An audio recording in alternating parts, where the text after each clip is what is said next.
right, guys, this is Crazy Kev here, and I'm here with Shanelle, the Nightmare Dyer. Shanelle, how are we doing? I'm doing great. Thanks for having me. Yeah, no problem at all. And it's been a little bit since we've seen you in the cage. You had a little bit of a knee injury. I mean, talk to us a little bit more about how you're healing, how you're feeling, and what's maybe next for you.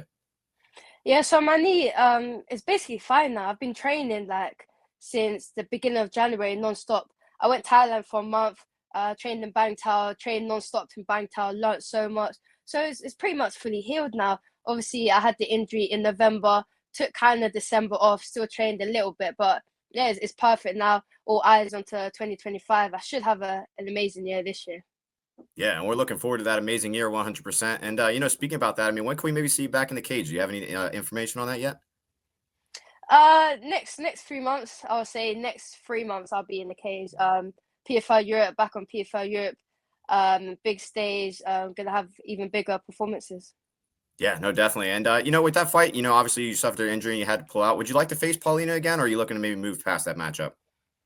Initially I wanted the matchup. Obviously, I did my first two fights in PFL Europe, to get to the final. So that was my initial plan to fight her in the final. But I'm looking forward to for this year. I think we have other opponents, other plans this year. So if that fight comes again down the line, then hopefully if it makes sense, then we'll take it. But if it doesn't make sense, there's so much more for me to do.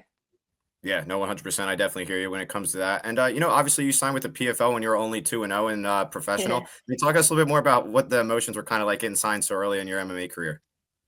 Yeah, so initially I didn't want to sign with PFL because when I started my MMA career, me, my coaches, my manager all sat down and to kind of like understand what direction we want to go in my professional career. And what we basically landed on was we wanted to gain as much experience possible in the smaller shows and just keep fighting. So many different people don't want to be tied into any like big promotions just of yet. And obviously my debut, I had a spinning back elbow knockout, viral knockout. Then I had another first round finish. Then PFL came with an offer. They came with an offer after my first fight actually, and we initially turned it down. After my second fight, they came back with an offer, and the offer was basically too good to be true. They wanted to work with me, grow with me, give me showcase fights, put me in European tournament, and grow me as a fighter. And that's what we was for. We just wanted growth, and that's what they wanted to give us. So that's why we accepted the offer for PFL. And PFL is an amazing tournament. It's one of the biggest organizations in the world. So I was so happy. Like everyone says, when you go pro, that it's going to be hard. You're going to work for like little money in the beginning, work your way up. But for PFL to come to me for that early age and see what I don't even know what they seen in me in the beginning, it was amazing. It gave me so much belief in myself. Yeah, no, that's definitely awesome. I'm definitely glad that helped your confidence and everything like that. And Yeah. you mentioned that you turned it down after your first fight. Was there any reason for that? No, really, I said before, like I was only young. I was only 21 years old. Like I had Gotcha. so much more to give. It's like we don't want to rush anything. We just want to Right. fight so many different promotions, get so many different looks, and don't rush anything. Maybe we sign a PFL in a year or two. Like there was no rush, but when they said that they will grow with me as a fighter and work with me as a fighter, that's what we wanted. So that's why we assigned with them. Yeah, no, that's definitely awesome. I'm definitely glad to hear PFL is taking care of you. But obviously, Mm. you're 6-0 as a pro. You're a beast. Is the PFL going to be your home for a long time? Do you think maybe you have any UFC goals in the future? Yeah, so UFC was sorry. So UFC was my dream a few years ago. That was everyone's dream 3 years ago. But PFL kind of burst into the scene, and I really like what PFL was doing. Obviously, like, UFC would never sign, like hardly ever sign a fighter to They just want like the best fighters. But PFL sees something in you, and they want to grow a fighter. They want to look after a fighter because the fight game can be a hard game, but PFL it makes it so much easier in the promotion. It's growing so much. I know they're going to like different places in the world. The money's good as well. So I'm happy in PFL. Like they're doing all the right things, and I don't see me leaving anytime soon. That's awesome. That's definitely glad to hear that you're sticking with them. And I think Francis Ngannou, he's doing some stuff as well with the PFL. Have you happened to meet him Yeah. as well? What's that kind of like if you did? No, I haven't met Francis Ngannou. Yeah, I love him. Like even back in UFC days and watching his rise to the top, his story is like unbelievable. Like watching his story and where he came from to where he is now, like fighting Tyson Fury, fighting like in the PFL, like changing his life. He's inspiration. So I haven't met him yet. I know he's big advocate for PFL Africa. So hopefully I want to get on one of those cars one day. That's one of my dreams to fight in Africa. So hopefully I can be in one of his undercards one day and 100% meet him. He's one of my favorite fighters. Yeah, no, that's definitely awesome. And with you mentioning like a card in Africa, would there be any opponents on maybe who you'd want to face on that one, or are you just looking to just get on the card? I just want to get on the card. I know they signed a lot of African fighters, obviously for PFL Africa. I don't really know too much about it, but I just want to get in the card. The second they mentioned PFL Africa, I was like, yeah, that's me. I want to get on that card. Very nice. Well, that's definitely awesome. I hope you could get on that card in the future. And Yeah. with your gym, I mean, who are maybe some of the best training partners to make you the best version of you? In my gym, GB Top Team, we have such a variety of different training partners at the highest level, UFC, PFL. We have Bellator fighters as well, so much pro fighters. But we actually have a really strong girls team in GB Top Team where I'm from, especially like the best in the UK. I'll see like even Europe. We have so much girls flying over just to train with us. We have like about 10 girls fighting at the highest level. So Kate Bassett, she's like really good, great training partner for me. She's 5-2 pro. She fights in Invicta, Combata. Claire Lopez, she fights on Ryzen. So I have really great sparring partners at GB Top Team that push me daily. So many different styles as well. We have great strikers, great wrestlers, great judoka. So we're getting so many different styles at GB Top Team, headed by the legendary Brad Pickett. So he's teaching me his way. So I'm learning every single day. Yeah, no, I'm definitely glad you mentioned Brad Pickett. He's definitely the Yeah. man. And you just mentioned a bunch of beasts from your gym, but when you're at the gym, what are maybe some of your favorite memories that you might have had? At the gym, GB Top. I literally came back from training. I went training at 8:30 in the morning. I came back at like 7 p.m. I'm literally in the gym like all day because it's always a vibe. We're like a family. It's like a great community to be around such like-minded, driven fighters inside training and outside training as well. So we have fun. That when we train so hard. We like do like so many like hard rounds. We push each other, but outside the gym, like in the kitchen or like in the gym. We're just having a laugh. We're playing football. We're busting jokes. Like it's just great to be around so much like-minded people. Nice, nice. That's And definitely awesome to hear. Brad's always making pranks as well. He's like a prankster. He's always like pantsing people, making jokes. So it's always lively. There's always something fun going on. Okay, okay. So has Brad pranked you? What did he kind of do to you? Yeah, he just loves scaring me. I think he scared me like once or twice in the beginning. It's literally I walk through the doors and Brad's like crawling like under the desk or something, trying to like scare us. I think he scared me twice, but like he tries to scare everyone. Like it's so funny, and he films it as well, and he puts it on his Instagram. So if you ever come to GB Top Team, like watch out for that.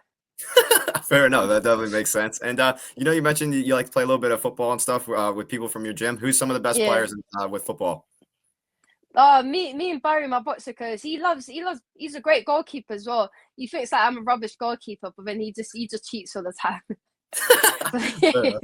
Yeah, a lot of the guys we play football, Mehmet, Callum, when they're over, we just have a laugh at GB Top. It's a great atmosphere.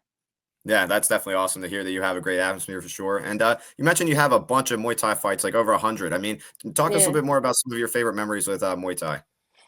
I love Muay Thai. I started Muay Thai when I was about 9 years old. Did it for about 9 years, I'll say. I went up the rankings, went from amateur to all the way to like UK number one pro. And I remember like one of my first fights, it was like my first world title fight. We flew all the way to Turkey after being like an amazing tournament. And I was only like 11 years old.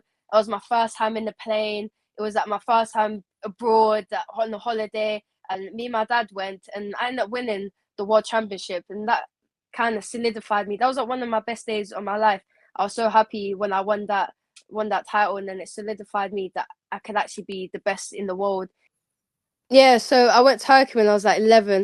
It was like my best, one of the best memories in my life. It kind of that solidified that I want to do this like for the rest of my life. Not just because of like fighting, it was because like they paid for my travel. Like it was basically like a free holiday. Got to do what I love with like so many great people. Got to meet so many great people. Like got to experience that great culture. I'm like I can do this as a job. That's what I want to do as a job.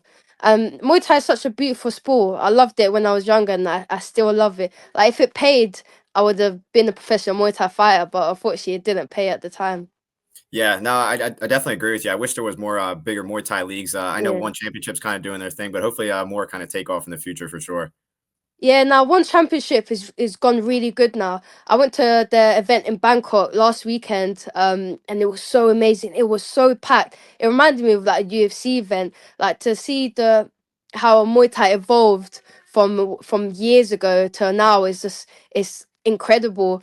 But like when I kind of went from Muay Thai to MMA when I was about 16, 17 years old, unfortunately one championship wasn't that big at the time. So like when I had to decide whether to stick with Muay Thai or go to boxing and make money, I decided ultimately to go MMA. But I love MMA anyways. I love the freedom MMA gives me, so I'm happy I made that choice. Yeah, no, I'm definitely happy that you made that choice as well. And you Yeah. mentioned that you love to kick. I mean, what's maybe some of your kicks that you like to practice in the gym, whether they're practical or not? I just love like low kicking. Like I Okay. have like such a weird low kick. It's like a snappy. I kind of kick with my foot, but it comes out of nowhere, and I love doing it, especially in fights. It doesn't really like hurt as much as like the shin one, but you can like the accumulation of the low kicks would just add up and add up and add up. And I kick the same spot, so it helps a lot. I do a lot of my striking at the Nosy Academy, and we love our teeps. So I just love teeping everyone, especially in the gym, like right in like the solar plexus. It gets everyone. So I love teeps, faking off the teeps. And I remember like one of my fights in Aries, I literally like fly kicked someone in the face, which was so weird. Like I don't remember me like practicing it, but I go over like fights in my head and like movies and stuff, and I just thought it was so cool, and then I ended up doing it in a fight, which was it was just sick. It was just sick. Yeah, no, definitely sick for sure. And you mentioned obviously, when you transitioned to Muay Thai to MMA. I mean, what was maybe the hardest thing that you kind of had to master when you kind of transitioned? I think for me, ultimately, is because I finished. Well, I haven't retired from Muay Thai officially yet, but I kind of retired on top in Muay Thai. I retired at UK professional rank number one, so I had that status to my name. I had the like all the accolades to my name, and going from like the top of one sport to basically the bottom of another sport. A lot of people would have crumbled, like going to a room where you're getting tapped out by kids, people half your size. You're literally starting from the beginning.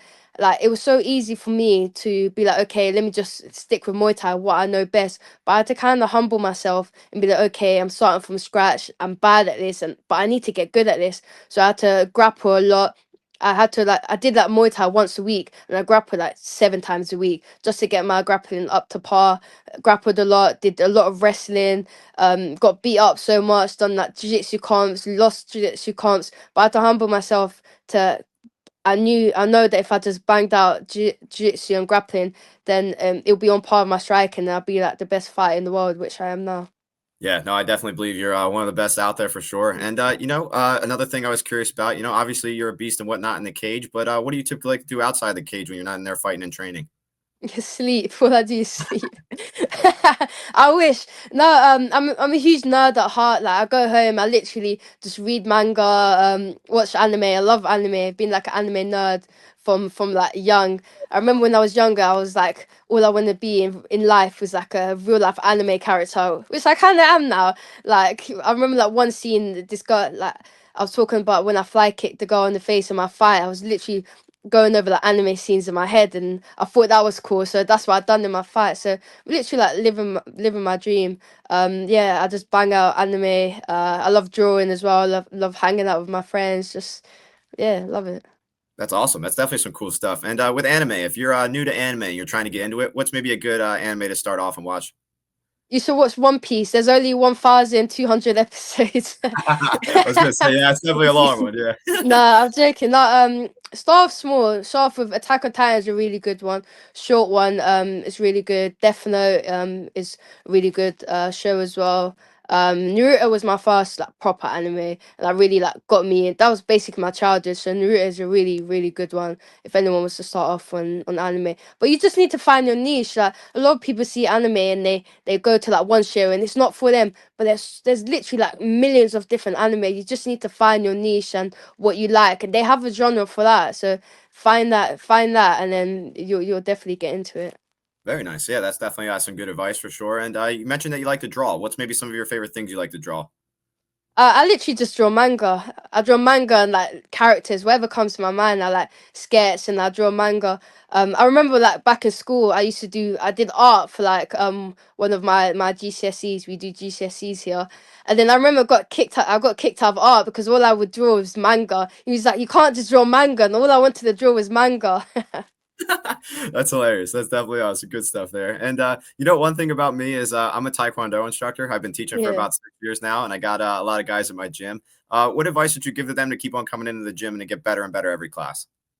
Just have fun with it. Like a lot of people when they start martial arts or they want to be like the best fighter in the world, they go there with that mentality like everything needs to be perfect, everything needs to be that serious and proper serious. Like I literally go train and I have fun. Like I do it because I love it and I have fun with it. And for me personally, I think you learn better when you're having fun and you're free, and then that's how you catch things, and it makes you want to keep training, go back the next day and the next day and the next day. Just don't get obsessed with the end goal. Like you have to fall in love with the journey first before falling in love with the end goal. Yeah, no, I definitely think that's a super solid message for sure. And speaking of messages, I mean, what's maybe your final message out there for the fans watching this video? Just pay attention for this year. This year for me is going to be the biggest year, in my opinion, in my professional MMA career so far. A lot of changes for this year. It will be announced soon. My next fight, I'm going to show who I really am as a fighter. And we're looking forward to you showing us who you are. And thank you so much for taking the time and coming on the show. It means a lot. And we're looking forward to that next fight. Thank you so much.